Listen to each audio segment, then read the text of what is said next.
Welcome to Popcorn Talk, featuring movie discussion, news, and interviews. Popcorn Talk. We talk movies. Welcome on in to The Point with Kristen Burt, presented by Dance Network and Popcorn Talk. We are so excited you are joining us today, and I am thrilled to have this guest because I do not know why. I have never met her in person until right now at this moment, although I feel like I've been orbiting her for a while. Welcome to the show, Noelle Marsh. Thank you. I'm so happy to be here. I'm so thrilled that this worked out, and I saw you at Capezio A.C.E Awards and saw your incredible piece. And congratulations, you were first runner-up. Thank you. That was a really big deal. Yeah, I don't think I realized at the time either. That's what's so crazy is when I won, when I got first runner-up, I wasn't really expecting anything. I just came to kind of showcase my work and just have that opportunity for people to see it. Mm-hmm. So it still hasn't really registered, but people will keep asking me about it. They're like, so what was that like? How do you feel? Are you so excited? And I'm like, yeah, but I still don't understand what really happened yet.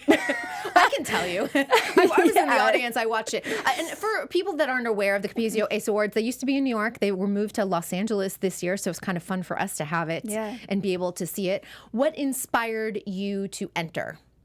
I always knew I wanted to. Like, even when I was 18 years old, I knew I wanted to. I grew up watching the show, and I would go and I would attend the events, and I would see the people who had won. I can't remember the first year I went to it because it's only a few years old, but everyone that would come out of that show would grow on to be these really successful choreographers. Travis it's a huge Wall, platform. I think Al Blackstone. I mean, some really well-known names have gone on. Even like I remember watching Peter Chu's piece at the A.C.E Awards, and he's someone I really look up to. And, you know, later on down the road, like Talia Favia ended up winning, and then she went on to have a really successful career. And so, yeah, I just always knew I wanted a place where I felt like I could finally be seen when it comes to my choreography. And I felt like what better of a place than A.C.E Awards because it's ran by really respected choreographers who are judging your work. Yeah, we had Ray Leeper here like 2 days before the actual awards themselves, and we were talking about that. And he was talking about what he wanted to see out of the pieces or what he was looking for choreographically. So it was kind of interesting to get his perspective. Oh, cool. I'll have to watch that and hear what he said. Definitely, yeah, because it will probably give you a little more insight on your piece and what he saw and maybe what some of the other judges were looking for, because it was also like Marguerite Derricks and Vincent Patterson. It was like legends in this industry. And that was nerve-wracking too, because you have these, and I hate to say it like this, but it's kind of true. You have these more like new school choreographers, like you have Sandra Chavez on there, who is someone who kind of started her choreography career when I was moving to LA. And then you have Marguerite, who I grew up watching her work. And I'm like, you know, art is so subjective. How is this group of people? We have these icons like Marguerite and there were so many other people too. Tony Selznick was on the panel. Yes, from MSA. Yeah. I feel like we're missing because I feel like there were like 6 people on the panel. But it was such a diverse group of people, and I was like, I have no idea what they're going to think about this piece that I'm putting up, and it was really scary. But no, it was just nice to see that they actually saw something in it. It was really, really special. And we had Taylor Steve here, so she was in your piece. Yes, I love Taylor. Ezra Sosa's been here. Yes, so a couple of recognizable So You Think faces, of course. Mm-hmm. Who else did you have in your piece? You were in it. I was in it. Yes. I wasn't meant to be in it. Actually, that all happened a few days before the show. Okay, talk about the challenges of that, because oftentimes you just want to be out of it so you can see it and clean it. Totally. What happened? Did someone drop out? Something people don't understand is how hard it is to put a piece together and to get people to do something for you for free. That's another challenge. You know, you're trying to be creative, but then you have studio space, you have costumes, you have this grand vision that you're trying to put together with no budget, with no funding. And then you want the best of the best to perform your work. At least I do. I'm very specific with who I want to perform my work, and I've always been that way. So just getting together the right cast was already a challenge in itself. And I didn't even know if I was going to do the A.C.E Awards until about a week and a half before the event, because I didn't know if I was going to be able to pull it off to the level I wanted to. Wow. And I'm very hard on myself. So I knew, I was like, if I don't get the right cast, I'm not going to do it. I'm going to have to just back out. And if I don't have the right amount of hours to make it everything that I want it to be, I'm also going to have to pull out. So there was a lot of challenges. I mean, there was also, I used Curtis Sprung. Sorry, you asked me who else was in it. Curtis Sprung, Nick Lanzacera, Megan Goldstein, who was my featured girl. Mm-hmm. She's such a stunning dancer. Amazing dancer. I mean, I couldn't have asked for a better lead for the piece. But yeah, so, and then Carrington Jones, who's a younger dancer, was one of the people in my piece. And I also had Lee Gums in my piece. Both of them. Everyone knows his photos. Everyone knows his photos. He's like Mr. Instagram. He is. It's true. Every dancer's headshot is Lee Gums. But they're fantastic. They are. They're great. They're so well done. Yeah. But so I had a different cast, and then, with work coming up and it not being a paid gig, I would never ask someone to turn down paid work for a piece that I'm not paying them for. So I lost her, so I had to step in, and then I had Ezra fly down from Utah to come do the piece. So I just lucked out that I was able to pull it all off. But yeah. But I mean, it's it's like I put thousands of dollars into studio space. I had a lot of rehearsal, even with just me, myself in the studio, kind of jamming out and figuring out what the tone of the piece was going to be. But then also, not only that, I was buying costumes for everyone. And then the day before the show, I get an email from A.C.E saying, hey, we just want to let you know that your time limit's too long. We changed the time limit this year. Which, being someone who I go to all the events and I've seen them, I'm so used to these pieces being 6 minutes long, 5 minutes and something. I was like, oh, my piece is short. And my piece was only 5 minutes and 15 seconds. And they're like, this year we changed it to 4 minutes. And they only told me that 2 days before the show. So you had to cut a huge chunk. I mean, that's massive. Yeah, a minute. People think, oh, it's just a minute. No, a minute in dance and movement and music is a lot. You're deleting a lot from the story, like a lot. And so I ended up having to pull together rehearsal the night before the show and eliminate a lot of time for my piece, not only with the music editing, but figuring out the storyline, how I was going to tell the story still. And then getting everyone together. My piece came together the night before.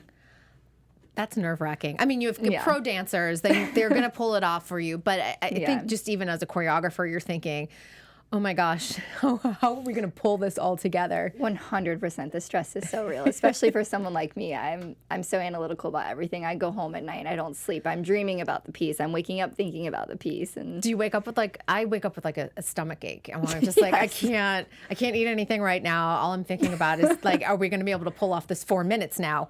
We had the 5 minutes and 5 seconds. We don't have the 4 minutes. Completely. That was me every day. It was great. Well, your piece was stunning. Thank you. And obviously it got you first runner-up, which was a monetary prize. Is it $5,000 that you got? $5,000. $5,000. And it goes towards next year towards a show, or can you use it for anything else? Yeah, I wasn't sure about that, to be honest. Yeah. When I got the $5,000 in my head, I was like, well, that's not enough for a show, so I guess I'm not getting a show. In my head, that's what I'm thinking. Or is it like a piece, like a video piece? Yeah, I'm like, is it a video? Is it... And I was still unclear when I won it, but then I just got an email a few days ago saying that we do get a show. So I will get a show in the Moves event, as well as the winner and I believe the second runner-up. Some people might be paired together. Mm-hmm. But this is what was great for me, was that I already knew I was going to do a show this year, with or without the ACE Awards, because I didn't even know if I was for sure going to enter it.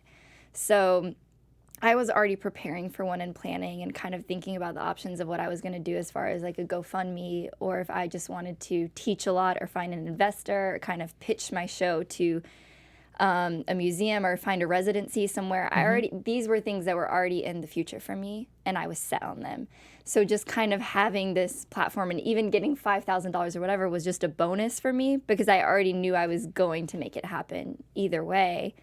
But I mean, I'm still looking at the $5,000 going, okay.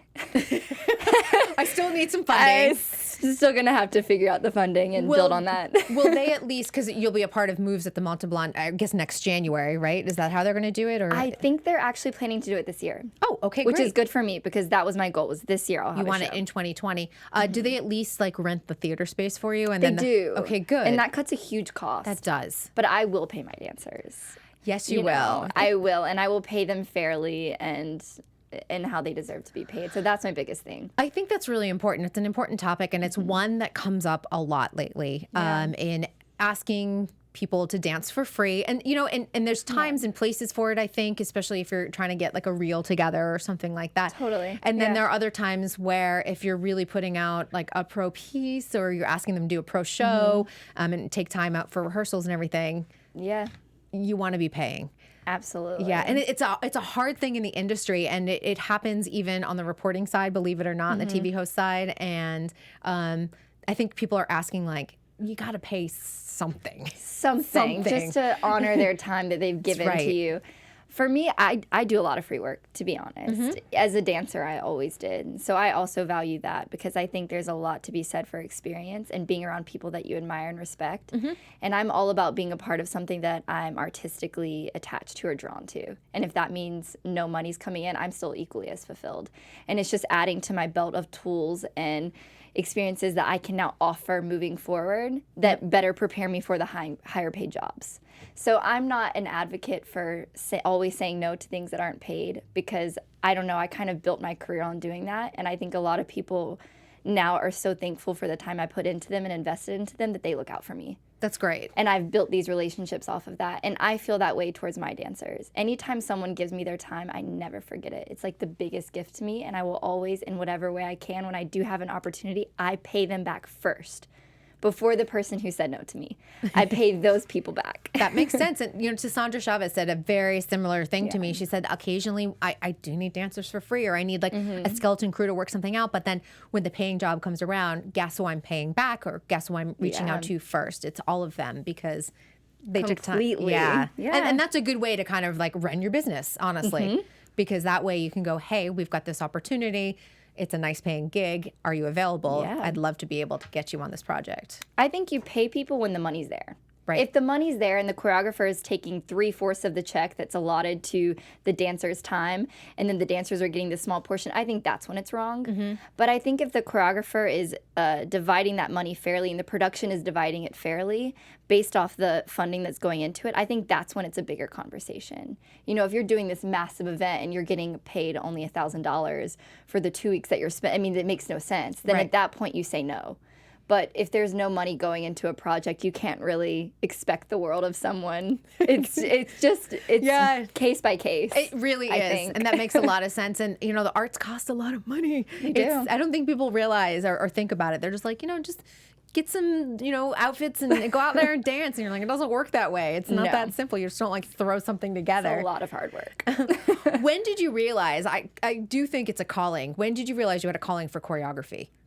Oh, It's a different thing than dance. Yeah, I was young when I knew I wanted to do it. I was always making up dances in my bedroom. I was always making videos. I knew I wanted to be a director first. That was actually my main goal. And this is a good pathway. A lot of a lot of choreographers go on to sort of creative directing into directing. It's like that linear path. 100%. Yeah. I was always making movies as a kid. Like even on my old VHS camcorder, I was, I didn't have an editing app at the time, so I was pressing the red button and pausing it to go to the next scene and then pausing it, and then it was all on my VHS. And I would do that all the time. That. What were your films like? Were they dance films? Oh, or they were they're crazy. One time I remade Moulin Rouge with me and my best friend, and we did the whole movie together, and I like rewrote it and kind of redeveloped it into my version of the Moulin Rouge. Who was Satine?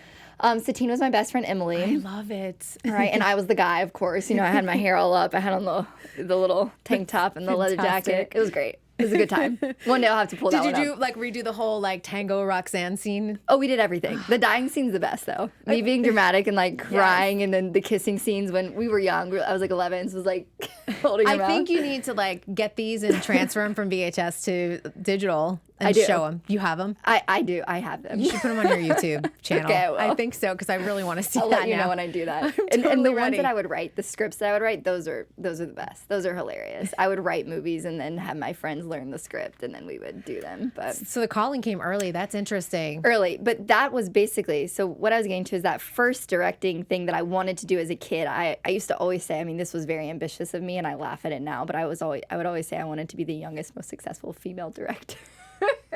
Which I think that time has passed. I don't know, but we need more female directors anyway, so...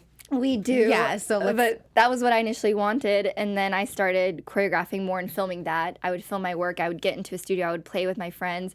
I would even make these weird videos where I would just set up the camera on top of a table, and I would create a whole piece with just our hands and what the story of our hands meant. And I would do all these weird things. You're very avant-garde. I like it. I guess so. Young Noelle, but so I knew pretty young. And then luckily my studio dance teacher, I went to the studio called C.C. & Company, and she actually trusted me enough when I was a senior in high school to choreograph a piece with my fellow dancer, Ariana DeBose, who's now gone on to do amazing things. Who is also going to be Anita in West Side Story. Steven Spielberg's West Side Story. Let's just say that. And by the way, she was on the same season you were too. Yes. So We grew up together and we would create together. What was that like doing So You Think You Can Dance Together? It was season 6, right? Yeah.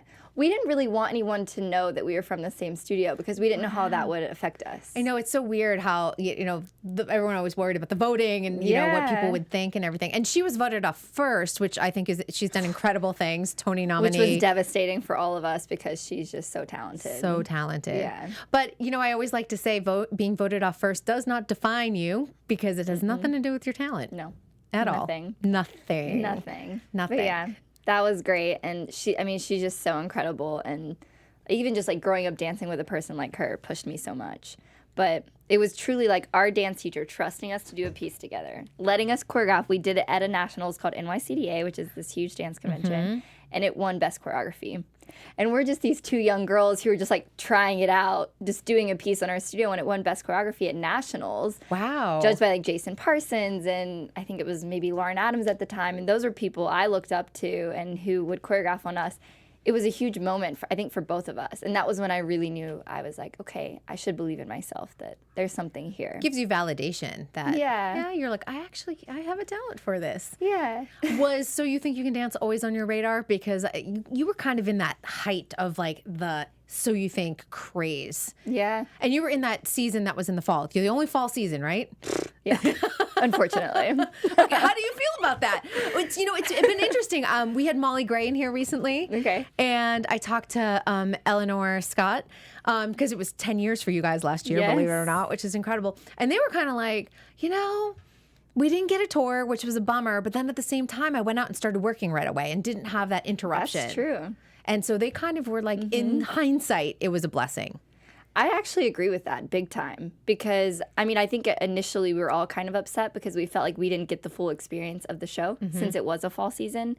But yeah, now looking back, it was great because I moved out to LA right after the show and I started my career. And Adam Shankman was actually the first person to book me on a job, and it was from So You Think. And he was one of the judges on your season, correct? So what job did he book you on right off the bat? He booked me on the 82nd Oscars.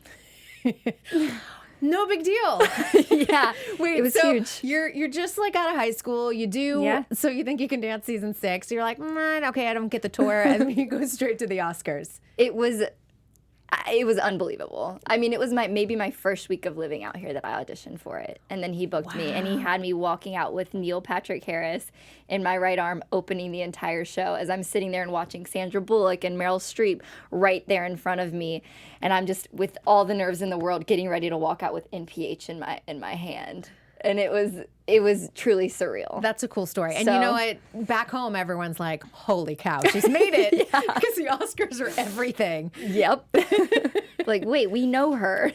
And there she is with Doogie Howser. Yes. That's like unbelievable. Well, that's a good first job. Like, how do you top that? Oh, it's pretty tough. You've worked. A great first job. That is a great first job. And you've worked with so many artists. Like I look at, even just going through your Instagram, you're like Jonas Brothers and Kelly Clarkson. You've worked with really most of the top artists in the industry. Yeah. When you say it like that back to me, I guess it's kind of, wow. It never feels like that when you're in it. To me, it's just about doing the work. And then sometimes you almost become, I don't want to say numb to it because every time I have this sense of like butterflies and, wow, I'm really doing this. This is crazy. But yeah, I don't know. I learned something different from every job. And I think every time I'm around an artist like Kelly Clarkson or whether it's Halsey or whoever, like I learn so much about their work ethic. And I'm always super inspired by the artists I work with in different ways. So I do feel really lucky to have been in so many different rooms with so many different artists and just kind of observed the way everything works for them and the way they put so much into what they do. I just watched Miss Americana over the weekend with Taylor Swift, and I think what was most eye-opening to myself as a viewer was the amount of pressure on them as superstars. Obviously, not only to produce music, but produce all these shows. And, with the dancers and the costumes and the concepts and everything else, like it's just like a constant machine if you've got a new album and things like that. Yeah. And then you have the award shows to add to all of that. So you're probably seeing them in a pressure cooker, but they're out there, they're professional and they're doing their job because they know what's expected of them. Completely. Yeah, I mean, and we have such an important job of leveling up to that as a backup dancer. Like, I think the role of a backup dancer is it's so much more elaborate and strong than I think the normal public realizes. Like, we contribute so much to the overall vision and the overall tone of everything that these artists are putting out there, and we kind of like bring their music to life in a different way. But it truly is like a responsibility for us as the dancer. When we're dancing for someone who cares so much about this moment on an award show or whatever, I always think of it like that. I'm like, I have to treat myself like I'm the star just as much as Taylor Swift if I'm dancing for her, because I have to live up to that level. This has to be a full production that matches that stardom, and it's exciting. It's exhilarating every time you do that. Cool. I mean, yeah, because if you're at the Grammys or something, or the BET Awards or Billboard Awards, or I was just thinking everyone that was at the Super Bowl this weekend, and J-Lo started prepping last September for that job, and just watching people that we all know dance up there, I was like, that has to be so exhilarating. But at the same time, knowing that you've been prepping since September, I'm like, I am not going to have a finger out of place, because the boss, this is a big deal for the boss. Like, it's a big deal for Shakira and J-Lo to be two women, Latinx women, headlining. That's a big deal. It's huge. It's huge. I'm so happy for the Latinx community. Like, that was a big moment for them, and it was such an amazing performance. I was dying. I was like screaming the whole time. I was like, this is amazing. Amazing. And then her daughter comes out and like hits every note. I know. Forget it. Forget it. Forget it. Adios. But that's not just like, we're talking about Shakira and J-Lo, but this is every artist. This is the work that they're doing behind the scenes to make this spectacle, whether you're at the Super Bowl or a stadium tour or an award show.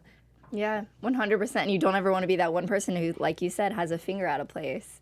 Or didn't rip off J-Lo's costume in those 3 costume changes she had. Grab the mic and move over here and do all the things. It's a lot of work. And those are and that's the other thing. Like, people don't realize, like, dancers oftentimes are responsible for taking a costume piece or bringing a prop or something. And if you forget or it drops or something happens, it's not great. No, it's not great. It's the scariest job. It's the worst job. It would be like, put me away from the artist. I do not want the responsibility of like taking the coat on or taking the coat off, because I'd be like, it's stuck in your arm. Yeah. No, I'd be the panic one. It's definitely a panic when that happens. That's crazy.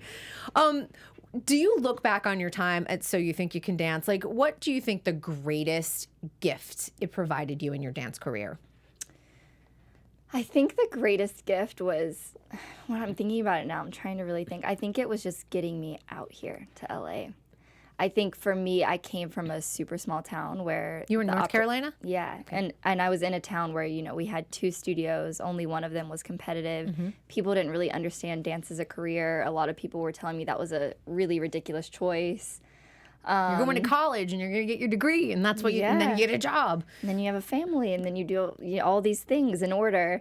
And I had anxiety for the first time in my life, my senior year of high school, and it was just like crippling anxiety. And it was out of fear of the unknown and all these voices in my head telling me what I should do and what I couldn't do. And it just became too much for me as someone who always was very free, very trusting of my calling. And I never really had those doubts. And then there was people feeding me them. Now, were your parents supportive of your decision? Okay, great. Which I'm so grateful for. Yes. But I also think they didn't really know what was going on with me, because, I was telling everyone that I was applying to college when I wasn't, and I was just afraid to let anyone down.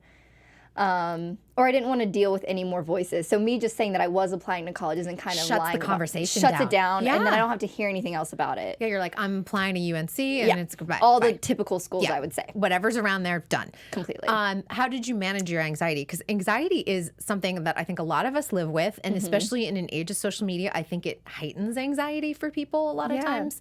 Technology maybe too, and the craziness of the world. Like, how do you manage it? Because everyone deals with it differently. I think at that time I didn't manage it. I think there was a time where, I constantly would think I'm dying from this pain in my chest. Yeah. The tightness, or I get the shortness of breath when I have an anxiety attack. Yeah. I'm always like, oh. Yeah. It's not fun. No, it's horrible. And I get a pit in my stomach. My stomach, that's like my, when I'm nervous, it's like tightening of the chest and the pit in the stomach. done. I know. I hate that for you. I know. And so I have to go and if I go out and work out, that is a great anxiety buster for me. Okay, that's your way. Yeah, it's got it. Yeah. And it's it doesn't matter if it's Pilates, a walk around like Balboa, hiking the hills. Something active. Something active. I relate to that. I think for me, the best way is getting up and just doing and going. I think sometimes my anxiety would come from overthinking. And I'm the kind of person who I can sit in a quiet room with no TV, no music, and I could just sit there for hours and get lost in my head. And I think sometimes that was the cause of it and the root of it. And so I would find that if I would just get out and do something, whether it was, driving in my car to the beach, that's a huge one for me. It's a weird therapeutic thing that I do. Ocean's amazing. Water's amazing. It's incredible. It's my go-to spot. So I will get in my car late at night and I will drive to the beach, and then it kind of eliminates my anxiety. That's nice. Did you grow up near the beach in North Carolina? I didn't. I was 3 hours from the beach that we go to.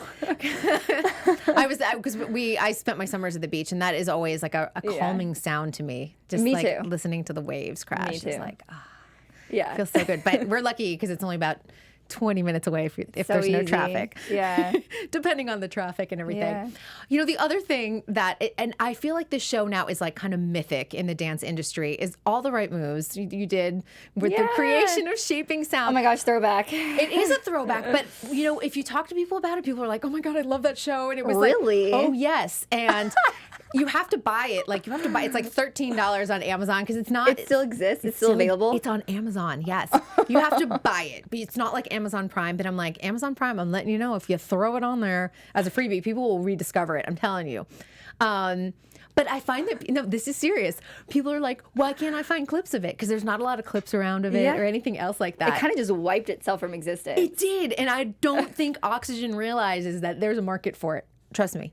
I think they messed up on that show. I'm just going to be completely candid about Tell that. us. Yeah. I think Oxygen fully messed up the opportunity of what that show was. Because you look at the people that were on the show. I mean, if you look at the IMDb list, all of you guys are at the top of your game, still in the industry. Mm-hmm. Our cast was incredible. Incredible. It was the best of the time, and still some of now. the best of the I mean, completely. People still working. Travis and Teddy, and you were in it. I know Allison was in it. Jamie Goodwin. I mean, this is amazing. Yeah.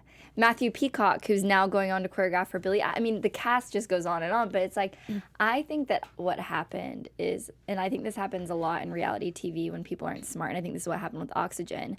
I think they kind of used the elements of it that were overproduced instead of just highlighting what we already were naturally as a group. We were already so interesting, so dynamic. There was already so much that already existed that they could have just been a fly on the wall and captured the moments in their authenticity, and I think people would have been so entertained.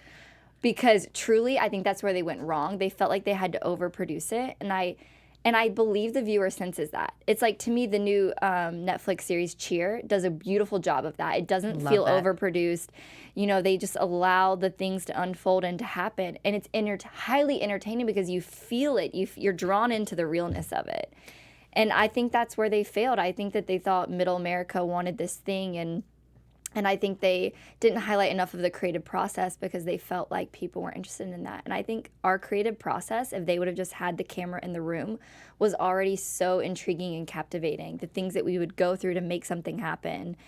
And I mean, I was a huge target for the little bit of drama that they were able to capitalize off of. I felt like that was so inauthentic to how it actually happened, and something that was a huge struggle for us. And I think if they would have just stepped away from that and just allowed it to be what it was. That's always my complaint on a lot of reality shows. And I even say it with Dancing with the Stars. I'm like, you don't have to create a showmance with a celebrity and a pro or whatever else. You just don't. You don't. Because guess what? If you just put the cameras in the rehearsal room, trust me, there's drama. Because especially once you realize how tired your body is, you have injuries, that unfolds. And I think that's what makes Cheer so impactful, is that they're in rehearsal and people are falling left and right.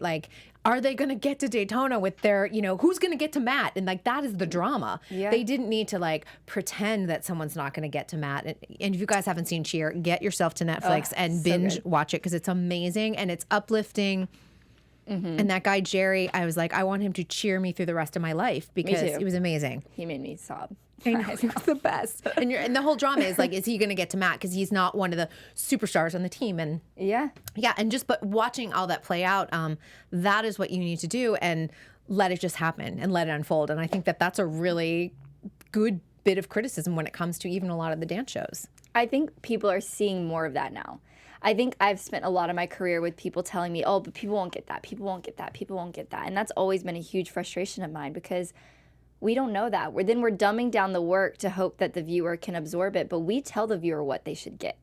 I mean, as people that are a huge part of media and the entertainment industry, we kind of set the level of what people should step up to get and to understand. So we set that bar, and we tell people what they should think, feel, see, understand to some level, right? Mm-hmm. Yep. I mean, we're a huge influence. We're the biggest influence. So if everyone can just kind of let go of that and understand that now, I truly think people are more progressive because of social media. You know, it's true too. And if you think about even before So You Think You Can Dance started, and Nigel jokes about this all the time. He says people couldn't even pronounce choreographer, and now we have all of these superstar choreographers out there in the business. So much so that we have 2 Emmy Awards now, not just 1. Yeah. And that's incredible. And that's what, if you give them the education, they'll actually follow you. You don't have to tell them like, oh, you're not going to understand the word choreographer, so we'll call them creators or something. You know what I mean? Like, they're fine. They got it. Or you're not going to get, Wade, you can't choreograph this piece about a painting coming to life. No one's going to get that. No one's going to, it's like, no, because he does that.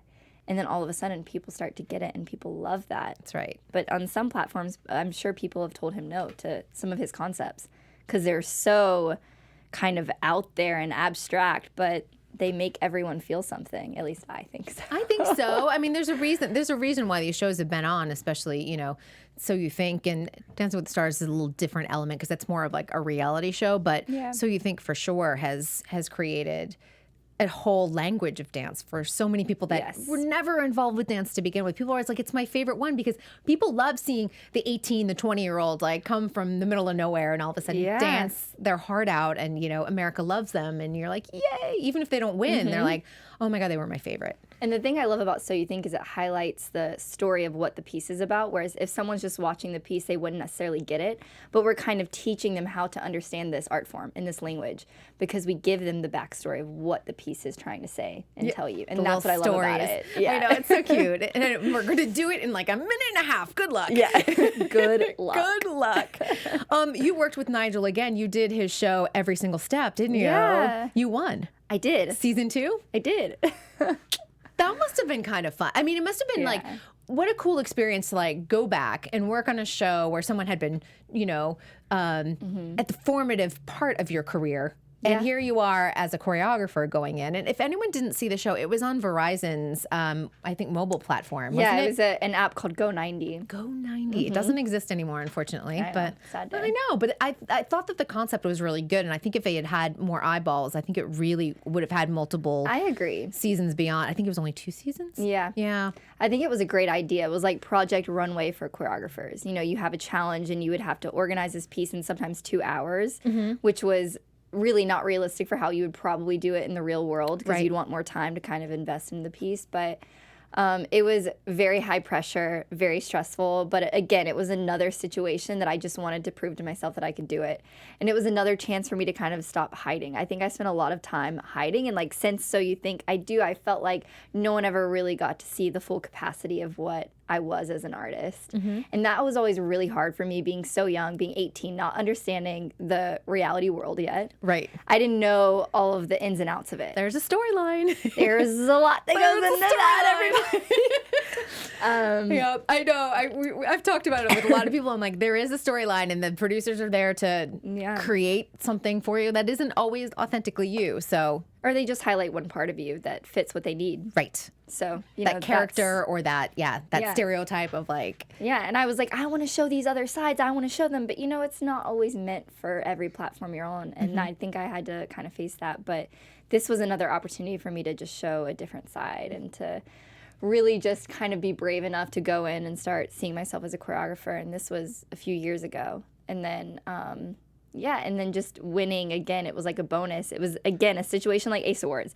I didn't know I was going to do it for sure. I was sitting down at a cafe with my best friend, Ryan Ramirez, and she tells me, she's like, why don't you submit to this show? And she shows me the link. I'm like, I don't really have anything to submit. She goes, yeah, you do, Noelle. You create pieces all the time. Just submit one of them. But in my head, I'm like, oh, but it's not new. I need to do something now that's only for this. She just looks at me, she goes, ugh, I don't know what you're waiting for. Just submit the piece you already have. Do it. You're good enough. See what happens. I submitted.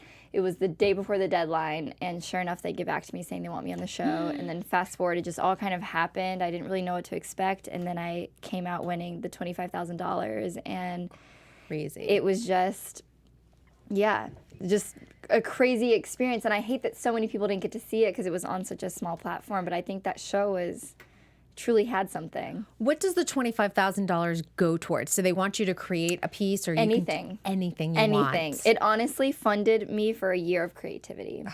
And I was able to just build and invest on my art form. Like, I'm a huge person on research. I think we have a lot of fast food choreography these days.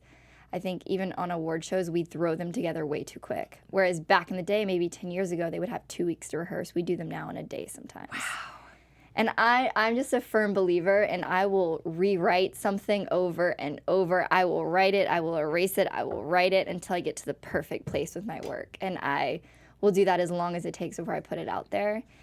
And so it was nice to kind of just have that full year funded for myself to do whatever I needed to do, to create videos, to get in the studio with people, and to just fund it with the money that they gave me. And now What I a feel dream. ready and prepared. Yeah, to do I mean, anything. that's so amazing as an artist to be funded for a year because it's a gift. Yeah. It really is. I mean, it is such a luxury, honestly, in this day and age. Absolutely, because we never really get that opportunity for someone to just invest in our work, not really knowing what it's going to be without a name. Because at the time, I didn't have a name as a choreographer. So to just have someone kind of see that in me and then be able to practice my art. Who are the mentors that kind of helped guide you when it comes to choreography? Because I know there's always leaders. Yeah, you have a lot. Like, I have mentors that don't even know, or I have inspirations that probably don't even know that they've inspired me. And I always say I want to write a book of all the things I've learned from each different choreographer. Who were, like, let's say the top 3? Well, a huge mentor of mine is Mia Michaels. Yeah. You went to a serious school then. I assisted her for 6 years. And Mia is tough in the best way. If you can handle that type of feedback, I think you'd learn so much if you're open to it. Because I get that type of feedback. Like, I understand that type of teacher. Yeah. I only relate to brutal honesty. As a person, I'm that way. Like, I like brutal honesty, and I have thick skin. I can take it. If you give me what's real, I trust you. I believe in you. We have a thick friendship at that point. Because she wants what's best for you. Yeah, that's what Mia is. I think it gets misunderstood. It gets misunderstood sometimes. It does. And I will say there were times where it was incredibly hard, but I know that I can deal with anything from now on. And I think she's so hard on the people around her and the people who are portraying her visuals, because she has such a high expectation of herself, and being in such intimate settings with her and kind of watching the way she works and the way her mind works, even on a personal level, the way she is when she comes home at night with her glass of wine, and the way she's thinking about how the process went and the day went and the things she's talking about, and forming a friendship with her in that way. And I would stay with her in her apartment in New York for weeks at a time, and we just had this really deep friendship and bond on top of the work. And I was able to see, oh, she's so hard on me. She's so hard on herself. That's right.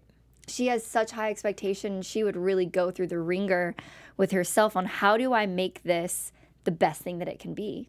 And that's all she was ever striving for. So sometimes when you're on the other end of that, dancing for her, full out sweating, your feet are bleeding, you're going through all these things, and you're just giving her everything you have, and it's still not enough.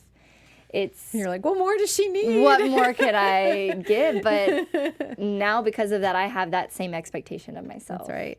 Yeah, I was like, that is a good school to go to. I'm like, that's like the Harvard. That's the Harvard of choreography, honestly. And she's brilliant. I have hated her at times, but mostly I deeply love her. Oh, you know, she would understand that. I know that. We would laugh about it, and beautiful now. So I was like, she's not mad at that. I know Mia. No. She's always working on herself too and evolving and understanding too. Yes. I've interviewed her a couple times and it's interesting because I've even seen in the short time I've known Mia, and I'm going to say it's probably 5 years or something, I've even seen like the personal sort of evolution and where she's at. And I'm like, it's fascinating to watch. And I'm like, I love seeing the growth of an artist. Oh, me too. I love seeing her growth, the softness that's come in. And yes. It's nice. It's a nice part of her personality. It just makes her brilliant. I mean, she is brilliant. No one can deny her of that. And I think having her as a mentor, I will always be thankful for her. And I will always give her all the appreciation and the thanks that she truly does deserve for paving the way for so many people in contemporary world.